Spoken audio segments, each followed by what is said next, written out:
One man, one microphone, one preheated mug of oxtail soup.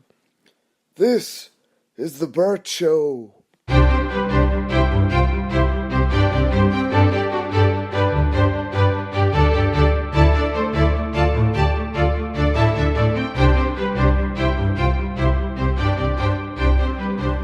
Yes, hello. Welcome one and all to the Bert Show. I am your host, Bert. First, I will give some background as to how this all began. A number of weeks ago, a leaflet came through the door. It was a charity organisation from Africa. Mary had always wanted to pursue missionary work over there, so she decided to do so, and will be gone for the next 6 months doing work for the charity group Boko Haram. I have been bored out of my skull.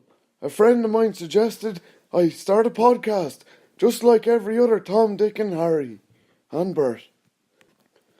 I got thinking about it and realised, not once in 50 years have I agreed with a news broadcast, objective or subjective. So now, I am the news, baby. I am the news. Cleverly, I have copied the format of essentially every other podcast and TV informative show, where I pick a weekly event and talk about the weekly event on the podcast. Why deviate from what is popular, I say? This week, we have some interesting topics afoot. Here we bloody go. Little musical. Paddy Jackson and the Belfast Four. I've been keeping track on this case for a number of weeks now, but yesterday finally the not guilty verdict came through. My lawyer has told me not to specifically state that Paddy Jackson and his friends definitely took a girl home and raped her in some sort of weird homoerotic cock circle. I am not allowed to say that definitely happened. Instead, I will tell an anecdote about my own life, in which will eventually tie back in. I was a bit of a loose cannon back in the 70s. I was put on trial a record number 23 times, all 23 times to do with Old Man Hegarty in Ballygarrett. The trials ranged from petty offence to petty offence. Stealing some chickens, eating food out of his fridge, defecating on his carpet, bludgeoning his elderly wife to death. All petty enough crimes, and yet I was put in front of a jury. Every single time that jury took pity on me, and I was acquitted of all crimes. Having consulted my lawyer all night, and read any law book I can place my hands on, I can confirm that I committed all of those crimes, and the statute of limitations allows me to express that here live on this show. God bless our Constitution. The fact that I was acquitted of these crimes, despite being blatantly guilty, is very indicative of the holes in our justice system, holes that still remain to this day. This surely proves that the Paddy Jackson trial may have been flawed, and not only was the girl raped, but so was the justice system, raped right in these holes by Paddy Jackson's barrister at its most vulnerable.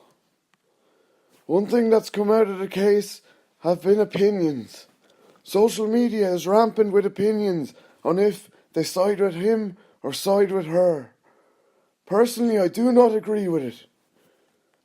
Back in my day, opinions were only allowed down at the pub or down at the flea market, and if you voiced it, you'd be vilified.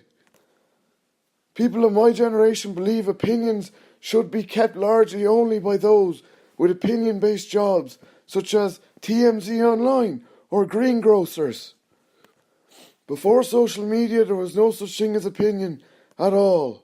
No such thing as a positive one, rather, and there still isn't. That hasn't changed. Opinions are bad for the soul, and only lead to the regression of society. They should be shackled up just like emotions.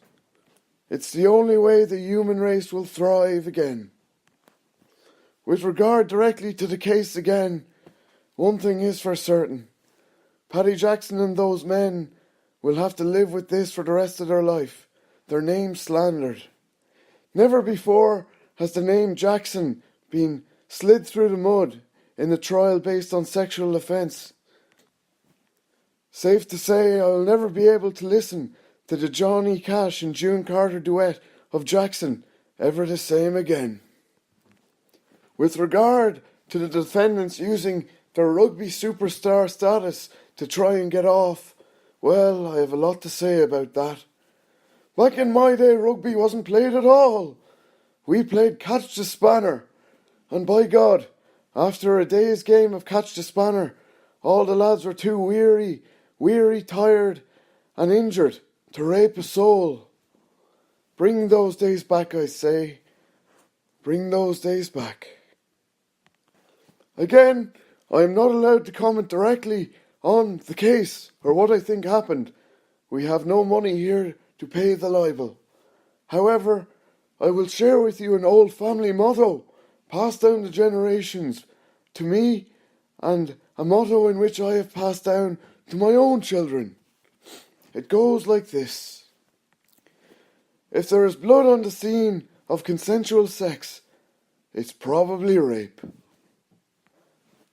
If you've been affected by any of the topics discussed in that segment, please write in next week and I'll read it out.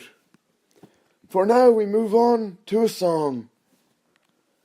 This one comes from my first EP, Cloudy with a Chance of Further Clouds, and has received very limited airplay.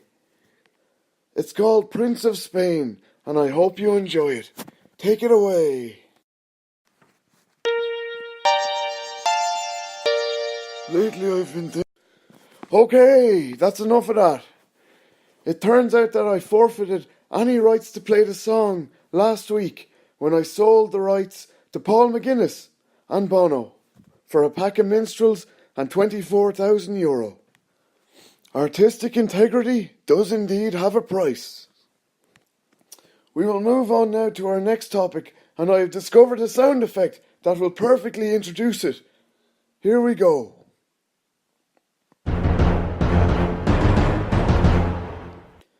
Billionaires hacking into bloody Facebook accounts to look at our information.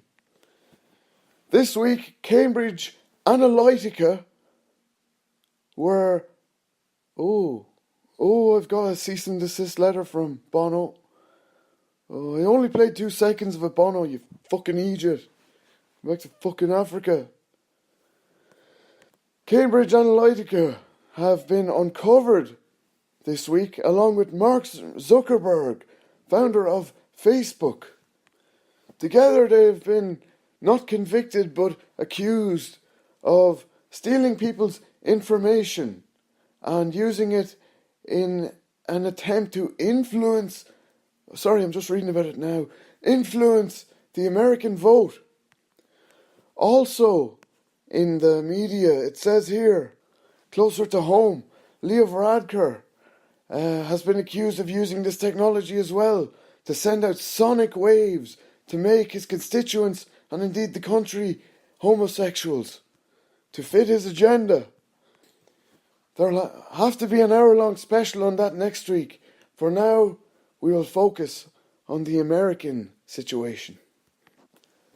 I'm going to let it be known that while this practice may be wrong, it has been going on for years.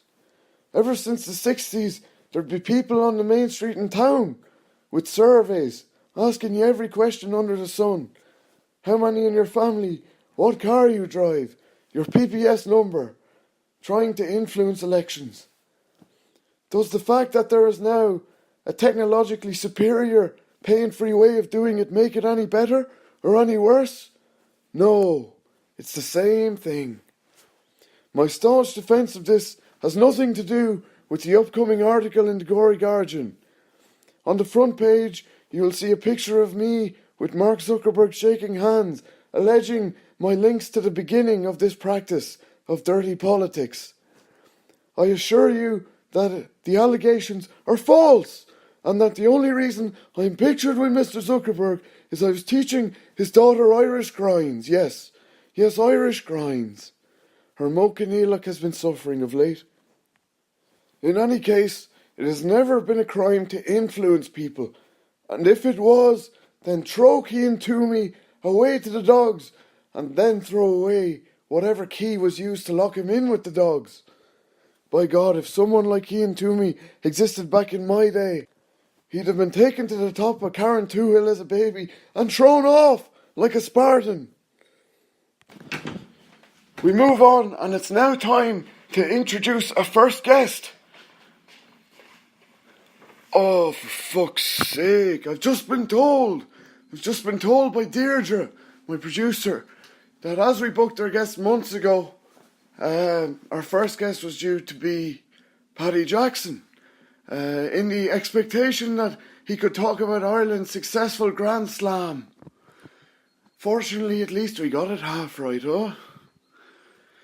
So, no guest this week. Instead, I'll have to fill in the remaining moments with a story also related to current media events.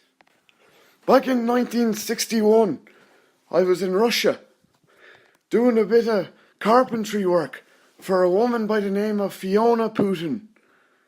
You'd know her son Vladimir, who is now Prime Minister of Russia, or President, I don't really know. Anyway, Fiona was a nice woman. She looked exactly like Vlad, except almost as if it was just him wearing a wig. She was a bit dissatisfied with the chest of drawers I did for her. So, we're just getting confirmation that Paddy Jackson has agreed to appear next week. So all is not lost. We can ask him about his side. Great. Anyway, she was dissatisfied, but she still invited me for tea. And so there I was, drinking away, when suddenly I had collapsed and was writhing all over the floor, vomiting. I managed to wake up in hospital the next day, and so I immediately accused this woman of poisoning me with a nerve agent, as the Russians tended to do. This spiraled off an escalation of the Cold War. JFK took a hardline stance against whoever it was in charge of Russia at the time, or the Soviet Union, I should say. Diplomats were expelled, and the Cuban Missile Crisis loomed. Weeks later, I was back in top health, and the results came back. There was sugar in the bloody tea, and sure didn't I only have type 1 diabetes. The world had suffered an escalation of conflict as a result of a mere sugar in the tea. But it is debatable that Fiona Putin made an even worse misdemeanour than poisoning by nerve agent by not asking me if I had wanted sugar in my tea before putting it in. Frankly, a Cold War was a proportionate response. Anyway, that's me saying that maybe this time it's also just sugar and the two victims have merely contracted diabetes. I'll extend an apology to Vladimir for the previous accusation against his mother, and I invite him to come onto the show to discuss his life and how things are going. For now, though, it's goodbye.